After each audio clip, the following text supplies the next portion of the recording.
Austin Peay is one of the best places in the world to witness it, the 2017 Eclipse. Join us for one of our Eclipse experiences, 7 p.m. Sunday, August 20th, as we host former astronaut Dr. Ray Seddon in the Dunn Center. On Monday, August 21st, we will host our Eclipse events prior to the eclipse. Live viewing opportunities will take place at Forterra Stadium during the eclipse. Visit apsu.edu/eclipse. Hello and welcome to the 91.9 Newsroom. I'm Rebecca Nanny, and today we're going to be talking about the upcoming solar eclipse that's to pass Clarksville on Monday, August 21st.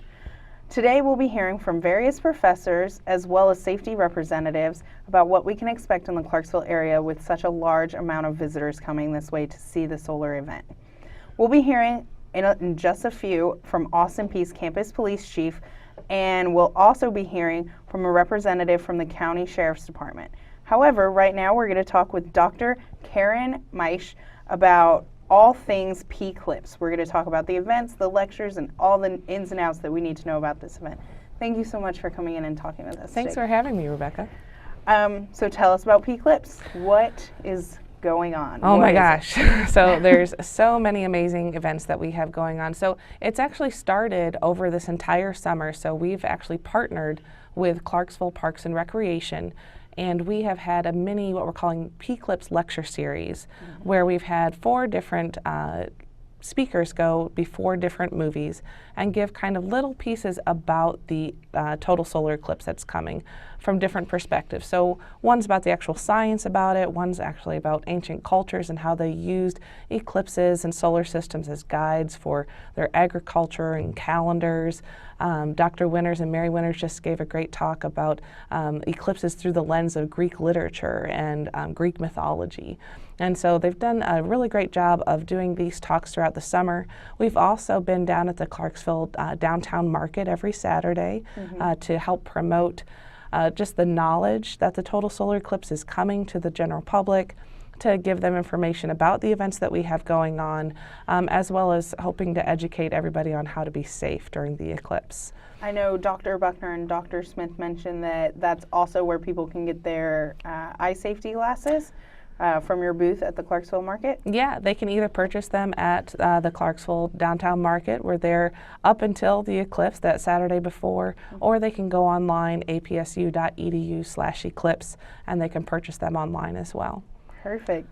And so tell us a little bit more about the lecture series. I know we're supposed to be having an astronaut here on campus to talk about all things they have, and doing a book signing too, I believe. Yeah, so the Eclipse lecture series is just basically the kind of leading up to the event, and so we have done this all over the summer, and now on Saturday, August 19th, the weekend before the eclipse, which is on Monday, August 21st, we're going to be doing all of those lecture series back to back on Saturday in the Sundquist Science Center, SSC. And this is open to the public? It is. It's open to the public. It's free to the public. The talks are going to begin around 1 o'clock or at 1 o'clock, and they're going to go back to back. And then on Sunday, the next day, is Dr. Ray Seddon. She's a NASA astronaut. She's been on 3 different missions into space. She's in the Astronaut Hall of Fame. She is going to be giving a keynote address at 7 o'clock at the Dunn Center on Sunday, August 20th. And that is also an event that's free to the public. Okay. She's going to have a book signing event starting at 6 o'clock before her talk begins, and she's going to be signing her Go for Orbit book as well as our commemorative Austin Peay Get Eclipsed book. Okay. Now after her talk, this is going to be really special, we have an event that's called Launch 958. And so outside the Dunn Center, onto the wall of the Dunn Center, is going to be this really cool laser light show that Michael Dickens and McLean Feinstock have put together. And so not only is this cool laser light show, but they also have put together rumble strips and this kind of sound score of countdowns and launches and president speeches that you get to watch and kind of almost be this interactive launch that you get to go see. And that's going to happen after Dr. Seddon's talk on Sunday night, as soon as it gets dark. Okay, that sounds awesome. And are these events and lectures mostly geared towards people in college and adults, or are some of these going to be family, kid friendly? lectures? I think they're all family-friendly events, especially with Dr. Ray Seddon. The Eclipse lecture series on Saturday is geared a little bit more towards the kind of older, I keep saying the kind of inner nerd. If you want to come learn more about all the different kind of aspects of the eclipse, I think that'd be a really interesting thing to come participate in. The Dr. Seddon's talk, absolutely kid-friendly. We'd love to get as many families here as possible to get to meet Dr. Seddon and hear her talk about her experiences. Okay, and how does this lecture series benefit the people who attend? What do you expect them to take away from it or learn from this lecture series? Well, I think just a general understanding and more appreciation for what makes this total solar eclipse so special, as well as solar eclipses in general, as well as just understanding more about space science and history and how really just all these different aspects of science and history and literature all come together to help give everybody this really big experience of how to experience the total solar eclipse as big as possible. That sounds awesome. Are there any educational activities that will be staged during the eclipse on Monday the 21st? Yes. So on Monday, August 21st, there's basically 3 different events that are on main campus. Now, one thing I did forget to mention actually is that we are actually a NASA official event. And so we have NASA coming up that weekend as well as some special groups, and they're going to be doing a lot of science. And all of that science is going to be actually out at our farm. And so that's where we have our astronomers and our Dr. Sudbrink and Dr. Mills are going to be doing all kinds of animal observations, insect observations, high altitude balloon launches. There's going to be several teams here on campus that are participating in all of those events. And so that's going to be happening out at the farm. And so that is going to be closed to the public because we don't want to disrupt all the research that's actually being done out there. On main campus, though, we have 3 events on Monday, August 21st. The first one is actually, since schools are closed that day, we're doing a community outreach event that's for the community, sponsored by the community. And so it's called the Eclipse Educational Experience. And so in the Dunn Center, because it's going to be August 21st and it's going to be hot, we want to keep the kids in a nice cool environment where they can actually participate in some hands-on science. And so there's over 10 different science stations, all geared towards understanding total eclipses, about space science, solar energy, magnetic fields, making an edible sun. So there's all kinds of really cool stuff that the kids get to do. And what's the age range for these? The age range for that is we've targeted between 3 and 15 years. Okay. And the tickets for that are only $4, and we are going to cap that event at 500 kids. And the $4 is actually only for the kids. All the adults that are chaperoning the kids are free. We want to make it an affordable event and one that hopefully kids will remember for a very long time to come. The live feed that NASA is going to be doing from our observatory is actually going to be on our Jumbotron inside the Dunn Center. And then after the activities, probably around 12:30, we're going to actually all walk over to Forterra Stadium, and that brings up kind of the second event. And so we're also having open viewing at Forterra Stadium that day. That will open, the gates will open at 11 o'clock. Keep in mind that the first contact, or C1, doesn't actually start till 11:57. So there's plenty of time for people to get there and get comfortable in their seats. At Forterra, for our open viewing, we're also going to have that live feed on our scoreboard, so you can watch through the telescope on the scoreboard, the NASA live feed. We're also going to have about 12 different telescopes set up, so you can actually go and look through the telescopes yourself, of course equipped with the correct solar filter, so you can view it safely through the telescope. And we're also going to be having kind of announcements about what's happening during the eclipse and what to look for. As you heard from Dr. Smith and Dr. Buckner, there's a lot of really cool things that happen leading up to and during the eclipse. And it's kind of nice to have someone point those things out to you so you know exactly what you're looking for. Yeah.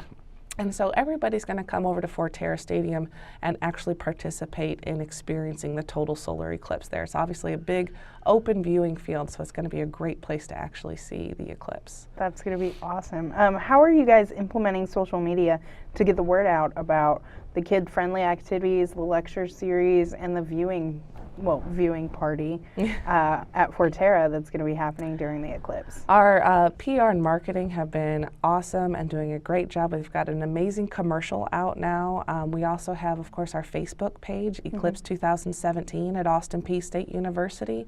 So if you want to follow us there, you can stay up to date on everything that's going on. Like I mentioned, we have our website and, of course, our Facebook, Austin Peay's Facebook page. We also share with a lot of the events on there as well. Perfect.